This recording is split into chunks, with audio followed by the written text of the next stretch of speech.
Chers sujets du Royaume de France, bonjour. Donc des nouvelles de mon moteur, eh bien ça se précise, elles sont plutôt bonnes. Je suis allé aujourd'hui, donc j'ai fait un aller-retour Gujan-Mestras, Puy-de-Dôme. Donc parti tôt ce matin, revenu assez tôt, en fin d'après-midi d'ailleurs. Ça s'est fait rapidement, je suis allé chercher une moto que je vais échanger. Enfin, ça y est, d'ailleurs c'est fait, elle est entre les mains de son nouveau propriétaire qui m'amène demain en échange le nouveau moteur du bateau. Donc le moteur exactement identique, nous procéderons à un échange standard. Donc on déboulonne celui qui est en place là, et en lieu et place, on y met le même moteur, sauf qu'il a beaucoup moins d'heures, qu'il est révisé et dont on est sûr qu'il va démarrer. Voilà. Enfin, donc je vais pouvoir me sortir de cette impasse de moteur qui commençait à me faire rendre chèvre. Pas devenir dingue parce qu'on garde confiance et puis il y a des choses bien plus graves sur cette terre. Donc il s'agit d'un troc et moi j'affectionne particulièrement ce procédé, ce mode de fonctionnement dans cette société qui devient de plus en plus totalitaire, qui entend avoir un contrôle absolu sur nos dépenses, nos achats, nos faits et gestes. Voilà, je troque et ça échappe complètement, sauf bon, voilà, évidemment j'en parle, mais de toute façon, cette société de contrôle ne pourra rien y faire, pas s'y opposer. C'est un échange, je pense, j'en sais rien, je pense à égale valeur, la moto elle est vraiment chouette. Bon, elle n'a pas tourné depuis un moment, mais elle est magnifique, et le moteur, bah, pareil, il est super, et il me permettra peut-être d'aller sereinement avec un moteur totalement fiable aux Antilles, voire plus si affinité sur ce bateau. Voilà. Donc voilà, le troc, moi je pense qu'on devrait tous tendre vers ce genre de procédé, ce genre d'échange, et être à même d'avoir quelques objets un peu de valeur qu'on peut échanger contre d'autres biens, voire de la nourriture, voire des biens importants. Voilà, pourquoi pas à terme, quand on rentrera vraiment dans les choses sérieuses, des munitions par exemple, voilà, pourquoi pas, je dis ça comme ça, moi personnellement n'ayant pas d'armes, la question se pose pas, j'ai pas de munitions à mettre dans quoi que ce soit, donc mais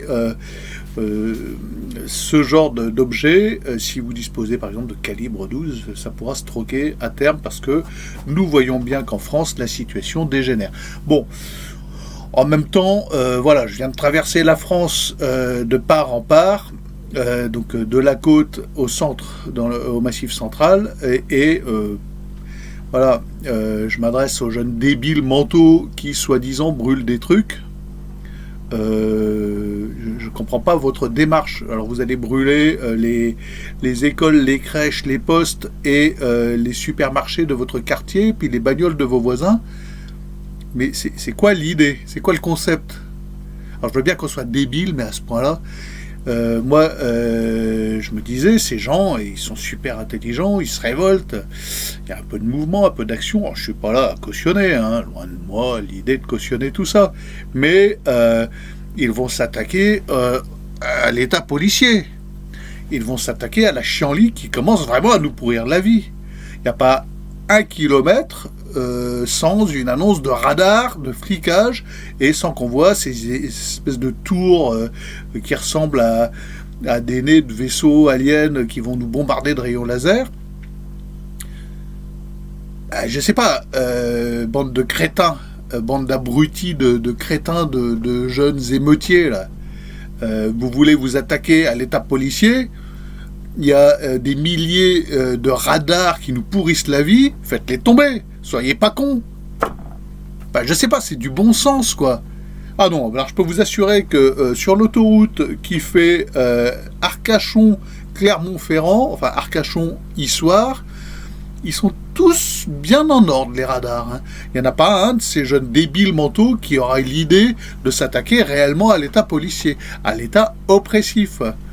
Alors c'est pas pour vous donner des idées, mais bon, si ça pouvait vous en donner, voilà, elle est où la cible pour le moment? Vous avez de l'énergie à revendre, vous voulez faire une action utile à la société en général, et vous détruisez un à un, puisque vous êtes dans l'impunité la plus totale, que personne vous emmerde dans vos actions nocturnes, allez nous faire tomber les radars. Allez pas brûler la poste de votre quartier, allez pas brûler le, je ne sais quoi, le Lidl de votre quartier, la supérette de votre quartier. Bah, ces trucs-là, une fois que c'est cramé, ça repoussera pas. Les mecs, ils vont pas revenir s'implanter là. D'accord ? Parce que les assurances, je peux vous assurer qu'elles couvriront pas tous leurs dégâts. Les propriétaires de ces supermarchés, de ces magasins, de ces commerces que vous avez dépouillés, eh ben, ils ont les yeux pour pleurer. Vous vous en prenez à des gens propriétaires de magasins qui ont mis parfois leurs biens personnels, leur caution personnelle dans des commerces. Je vois pas là, je comprends pas. Donc, alors bande d'abrutis, je vous le dis, je vous le répète, attaquez-vous au symbole fort de l'État, pas à la Poste. Qu'est-ce qu'elle vous a fait, la Poste ? Quand vous n'aurez plus de poste dans votre quartier, elle va pas revenir. La poste de votre quartier, vous l'avez cramée, c'est terminé. Ils attendaient ça pour disparaître de votre quartier. Ils n'en ont plus rien d'affiche de vous. Terminé pour vous. Bon.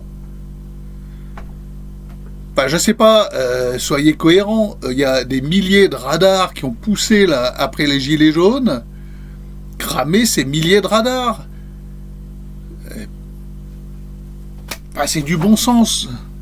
Je sais pas, moi. Alors, je félicite tous les étrangers qu'on voit arriver sur la côte. Là, on a vu du Suisse, du Slovène, tout ça. Ce sont des gens courageux parce que les informations qu'ils doivent recevoir de la France, ça doit vraiment faire flipper. Émeute en France, la France à feu et à sang. Et encore des étrangers qui viennent. Courage à eux. Bravo, félicitations. Bon.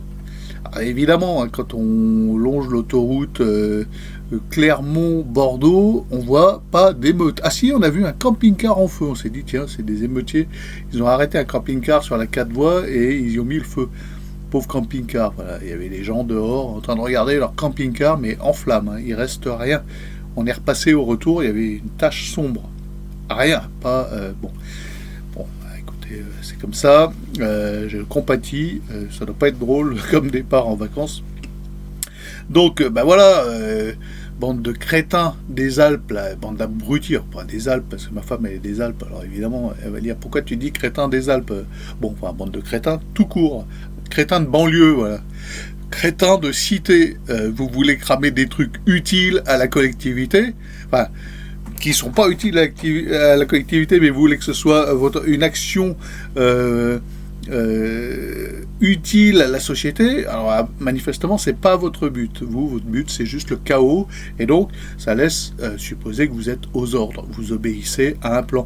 D'ailleurs quand on voit que vous avez derrière vous le succube de Soros, la Traoré, qui 10 minutes après la soi-disant mort du Naël vous produit un t-shirt floqué.